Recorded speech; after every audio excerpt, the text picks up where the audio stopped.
Good evening, I'm the Game Tutor, and tonight we're going to be grading Adventure Time Card Wars. Now, the inspiration for Card Wars comes from a card game that the heroes play in an episode of the cult cartoon. In this episode, Finn and Jake play Card Wars against each other and against other characters in the show. Now, the Adventure Time license is used to great effect here, and fans of the show will be in fan service heaven. The game is actually a pretty decent customisable card game, but there are, however, some fairly large catches. Now, the main setup for the game sees you lay down 4 lanes, picking from 5 different types. You can then lay down creatures onto these lanes based on their type. Now, the game has gone through some major changes since it was first released, the main one being how mana works. Originally, you used to have 5 mana each round, whereas in the most recent build you start with 2 mana in your first turn and build up 1 each turn, like most traditional card games. Assuming you balance your deck properly, you should have 1 creature in each lane at all times to provide your attack and defense, and the game is over when the opposing player's life is reduced below 0 by attacking lanes not inhabited by their creatures. Other cards can provide a variety of spells and buffs that can affect the battle. Now, one cool thing that really sets it apart from similar games in this genre is the wheel that spins during battle. Now, this allows you to double your attack if you get a perfect hit when attacking or block when defending. And while you can turn this off, I found this extra skill element a nice change of pace. The game sees you advance through a series of battles with characters from the show. By completing a number of objectives, you can gain gems, which are the main game currency. But this way they're gained very slowly, but more on that in a minute. One of the biggest issues, however, with the game is gaining experience, and that's because your level is tied to your character, not your account. So if you decide to change your character, you have to start again from scratch.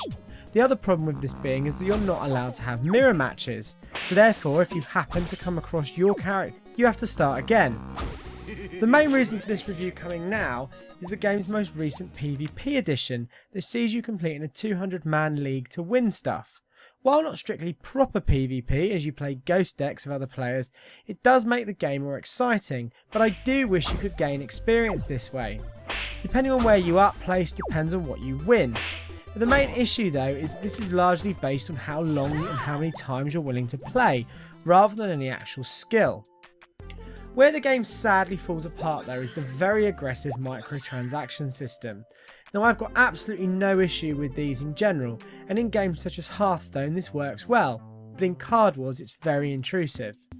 The worst is the energy meter, essentially designed to arbitrarily restrict gameplay.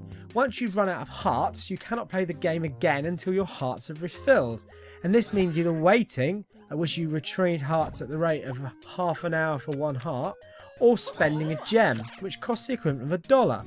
Now, this is quite common in some free-to-play games, but this isn't even a free-to-play game. It costs £2.50 or $3.99 or your equivalent on the App Store, which is a pretty shitty way of doing things. And the other main issue I have is the way cards work. So you don't buy packs of cards like Hearthstone, only single cards at a time. Now, these cost 1 gem for something worthless or 3 gems for something decent. And that's insane compared to Hearthstone and compared to what you get. Next is the way crafting works. Simply in Hearthstone you needed dust, but in Card Wars you need cards and money, and lots of both of them.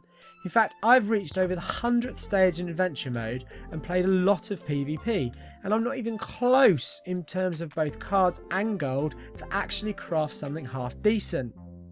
And finally, and perhaps my worst thing, is your card box.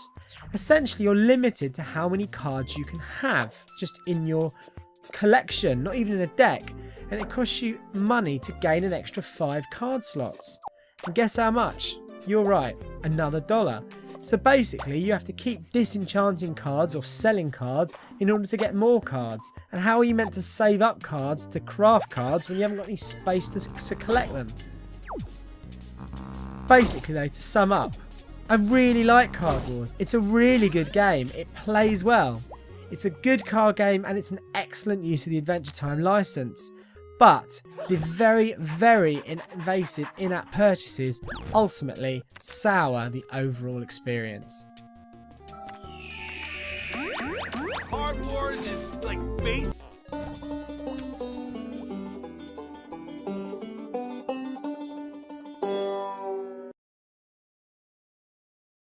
If you have enjoyed tonight's video, please like and subscribe. If not, please let us know why in the comments section. If you have any suggestions for further videos, please let us know. And please find us on Twitter, Facebook and Twitch.